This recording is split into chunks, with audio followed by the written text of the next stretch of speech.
மூன்றாவது அறிவிப்பு, பல்வேறு கோரிக்கைகளை ஏற்று மக்களுக்கான போக்குவரத்து வசதி மேம்படுத்த வரும் ஆண்டில் 3000 புதிய பேருந்துகள் கொள்முதல் செய்யப்பட்டு பயன்பாட்டுக்கு விரைந்து கொண்டு வரப்படும்.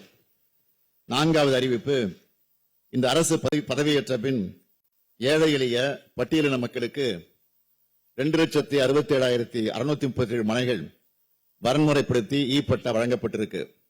அடுத்த 2 ஆண்டுகள்ல அவர்களின் தேவைகளை பூர்த்தி செய்யக்கூடிய விதமாக கையகப்படுத்தப்பட்ட நிலத்தினை சீர் செய்தும் புதிதாக நிலங்களை கையகப்படுத்தியும் 1 லட்சம் வீட்டுமனை பட்டாக்கள் அவர்களுக்கு வழங்கப்படும்.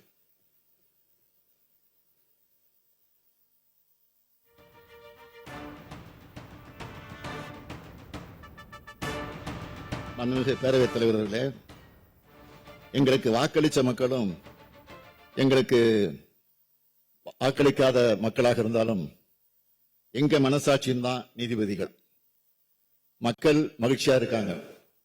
எங்க மனசாட்சிக்கு விரோதம் இல்லாம முழு உழைப்பை தந்து நாங்க ஆட்சி நடத்திட்டு வரோம். அடுத்து அமையப்போகும் அரசும் திராவிட முன்னேற்ற கழக அரசு தான்.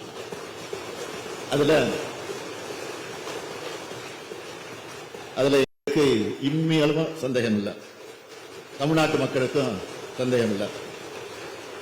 முத்துவேல் கருணாநிதி ஸ்டாலின் எனும் நான்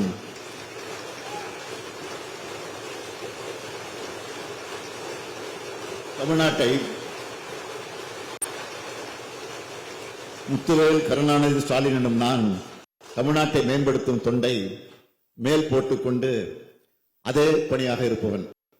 இதை தவிர எனக்கு வேறு பணிகள் இல்லை.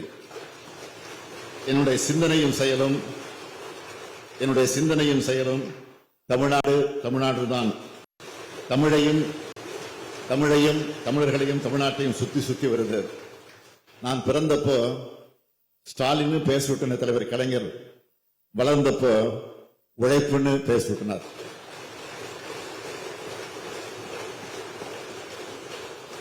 அப்படி உழைக்க கற்றுக் கொடுத்தவர் தான் அவர். ஓய்வெடுத்து உழைங்கள்னு ஆலோசனை சொல்றவங்க கிட்ட ஓய்வு கொடுத்தவரின் மகன் நான் சொல்லுவேன். தலைவர் பாதையே தனி பாதை, கலைஞர் பாதையே வெற்றி பாதைன்னு செயல்பட்டு வரக்கூடியவன். பகுத்தறிவு புகழவன் தந்தை பெரியார், பேரறிஞர் அண்ணா ஆகிய இருவரும் தலைவர்களை உருவாக்கி கொடுத்த கொள்கையை காப்பேன். தமிழர் தலைவர் கலைஞர் அடித்தளமிட்ட நவீன தமிழ்நாட்டை இந்தியாவின் முதல் மாநிலமா, முன்னோடி மாநிலமா உயர்த்தி காட்டுவேன். மக்களாட்சி காலத்தில் திராவிட மாடல் ஆட்சி தான் பொற்கால ஆட்சின்னு வரலாறு பதிவு செய்யும்.